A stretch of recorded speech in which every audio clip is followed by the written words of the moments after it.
ഇത് ഹൈദരാബാദ് ചാർമിനാറിൻ്റെ ശരിക്ക് ഇത് ഏത് വശത്ത് നിന്ന് നോക്കിയാലും ഒരേ മോഡലാണ്. 4 വശത്ത് നിന്ന് നോക്കി കഴിഞ്ഞാലും ഒരുപോലെയാണ് ഇതിൻ്റെ നിർമ്മിതി.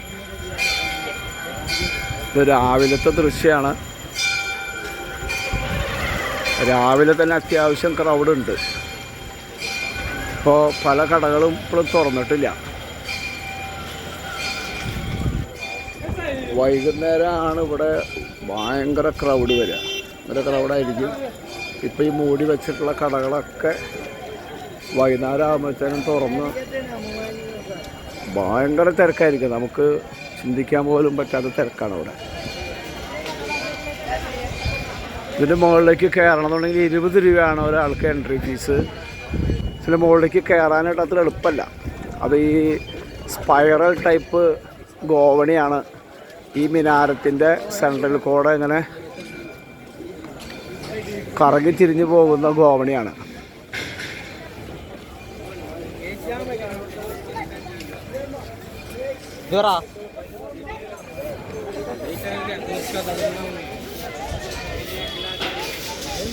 ഈ ചാർമിനാറിന് ചുറ്റിപ്പറ്റി ആയിരക്കണക്കിന് ആൾക്കാരാണ് ഉപജീവനം നടത്തുന്നത്.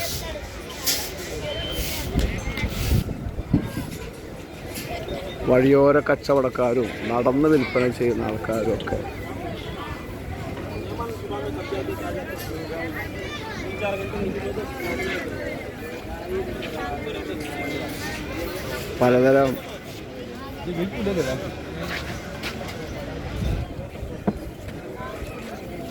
പലതരം ആഭരണങ്ങൾ, മുത്തുകൾ, വാച്ച്, കണ്ണട, ട്രഡീഷണൽ ആയിട്ടുള്ള കുറേ സാധനങ്ങൾ ഒത്തിരി ഉണ്ട്.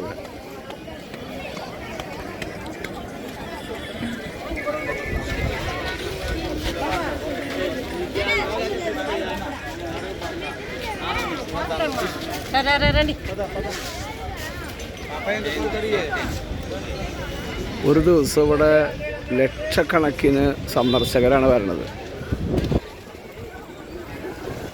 ഇതിന് മാത്രം കച്ചവടക്കാരുണ്ട് ഇവിടെ.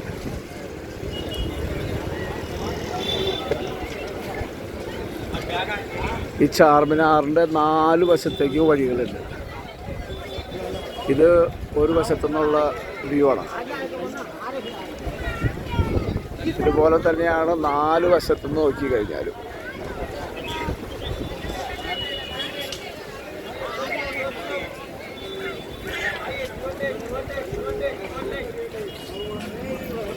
കഴിഞ്ഞ ഷോപ്പിംഗ് ഒക്കെ നടത്തിയാ? മേടിച്ചാ? ആ ഈ ഡ്രസ്സുകൾ നോക്കണേ. ഇത് എത്ര കാശ് വരെ ഉണ്ട്? അത് കോട്ടണല്ലത്, മിക്സാണോ? കോട്ടൺ മിക്സ് ആയിരിക്കും ചിലപ്പോട്ടാ. Pure cotton ആയിക്കൊള്ളുന്നില്ല. ആ എത്രയാണ് പറയണേ? ആ 200 രൂപ കൂടുതലല്ല അല്ലേ? അതുപോലെ പണിതുണ്ടാക്കണ്ടോന്നില്ല. അതെ അതെ അതെ അതെ.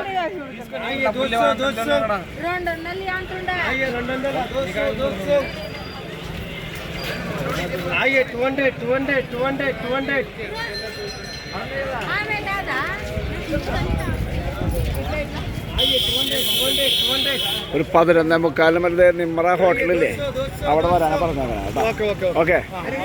ആ 11:45 നിമ്ര ഹോട്ടലില്ലേ അവിടെ. ഓക്കെ. ആ കഴിഞ്ഞാ ഷോപ്പിംഗ് കഴിഞ്ഞാ? ആ ചുരിദാർ നോക്ക്. അവിടെ നിന്ന് കടകൾ അധികം തുറന്നില്ല ചേട്ടാ. മുടക്കൻ്റെ കൂടിയില്ല കുറച്ച്.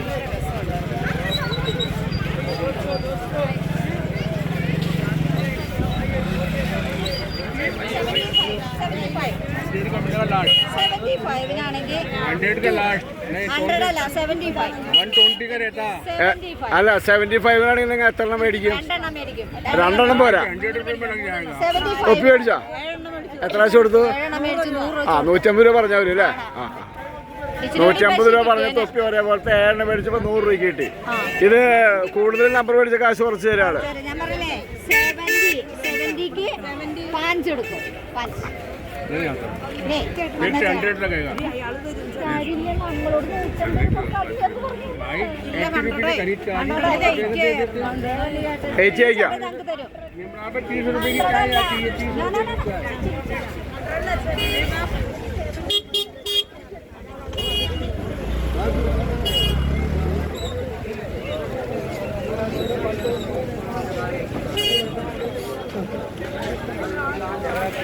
ആകർഷകമായിട്ടുള്ള ഡ്രസ്സുകളൊക്കെ ഇവിടെ ഇഷ്ടം പോലെ ഡ്രസ്സുകളാണ്.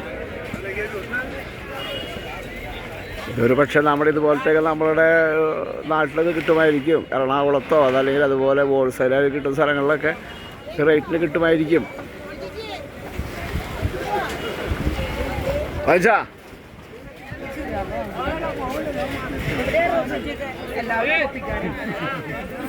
എല്ലാവരും തൊപ്പിക്കാരായി പോലെ. അപ്പൊ തൊപ്പി മേടിച്ചില്ലേ?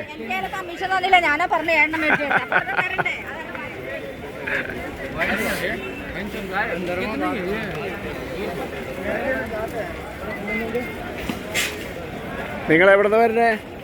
നമ്മള് കണ്ണൂർ കാസർഗോഡ്. ആ ഓക്കെ. ഞങ്ങൾ ചാലക്കുടി. അതെ അതെ അതെ. കേറിയില്ല. കയറാടുപ്പല്ല, അതിന് മേളിലേക്ക് കയറാനായിട്ട് അതെങ്ങനെ സ്പൈറൽ ഗോവണിയാ. ചെറിയ സ്റ്റെപ്പാണ്, ഹൈറ്റ് കൂടുതലാണ്. ഇല്ല, വയസ്സായവരല്ലേ. എൻ്റെ പേര് ജോയി. ഇപ്പൊ പോയി ഞങ്ങൾ 12 മണിക്ക് ഇവിടുന്ന് പോകും. ഇനിയിപ്പോൾ അടുത്ത സ്ഥലത്തേക്ക് പോട്ടെ. ഇനി ഇവിടുന്ന് സലാർജംഗ് മ്യൂസിയം ഇല്ല.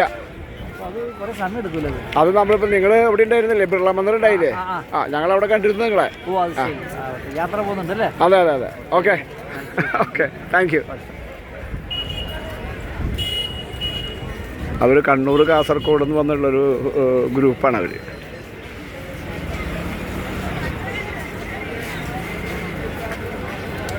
ഇങ്ങനെ വിശാലമായിട്ട് കിടക്കണം കേട്ടോ ഇതിൻ്റെ ഏരിയ. ഇത്രയൊന്നുമല്ല, ഒരുപാട് ഏരിയ എവിടെയും കിടക്കുകയാണ്. ഇതൊരു നമ്മൾ എഡിറ്റ് ചെയ്യാത്ത ഒരു വീഡിയോ ആണത്. എഡിറ്റ് ചെയ്യാത്തൊരു വീഡിയോ. അതിൻ്റെ സാങ്കേതിക വശം എനിക്ക് കൃത്യമായിട്ട് അറിയാത്തത് കൊണ്ടാണ് കേട്ടോ ഞാനൊരു ഒറ്റ ഫ്രെയിമിൽ ഇത് എടുത്തിട്ടുള്ളത്.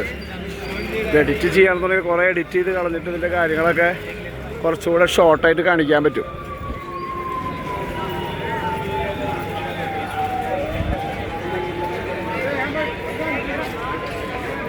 ഇവിടെയാണ് ശരിക്കും ഇതിൻ്റെ ഫ്രണ്ട് ഭാഗം വരുന്നത്. ഫ്രണ്ടല്ല, ശരിക്കും ഒരു മെയിൻ ഏരിയ ഇതാണ്. നമ്മൾ ടൂറിസ്റ്റുകൾ വന്നു കഴിഞ്ഞാൽ ആദ്യം വരുന്ന എൻട്രി ചെയ്യുന്ന സ്ഥലം ഇവിടെയാണ്. അതുകൊണ്ട് തന്നെയാണ് ഇവിടെ ഒരുപാട് കച്ചവട സ്ഥാപനങ്ങളും വ്യക്തികളും ഒക്കെ ഉള്ളത്. ചായക്കടയുണ്ട് ഇവിടെ, നല്ല ഇറാനി ചായ കുടിക്കാം.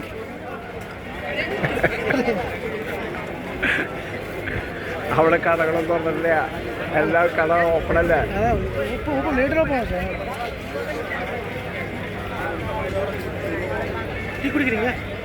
ടീ കുടിക്കാമോ? നമുക്ക് അങ്ങനെ ഇൻട്രസ്റ്റ് ഇല്ല. ഇറാനി ടീ അല്ലേ? ഞാൻ കാറയിൽ അങ്ങനെ ഇരുന്ന് കുടിച്ചു. പിന്നെ ഇത് ടീ അളവ് കമ്മിതാ. നമ്മ മലയാളി പളക്കപ്പിടി full glass tea or coffee. ഇവിടുന്ന് ഒരു ഗ്ലാസ് ഒന്നുകിൽ ചെറുതാണ്, പിന്നെ അതിൽ പകുതിയാ കിട്ടണുള്ളൂ അല്ലേ? ചിന്ന ഗ്ലാസ് താ. அது வந்து டீ வாங்கும் போது அதுக்கு ஹாஃப் தான் இருக்கும். ഓക്കെ. ഇതാണ് ചാർമിനാറിൻ്റെ ചുറ്റുപാടുമുള്ള അവസ്ഥ.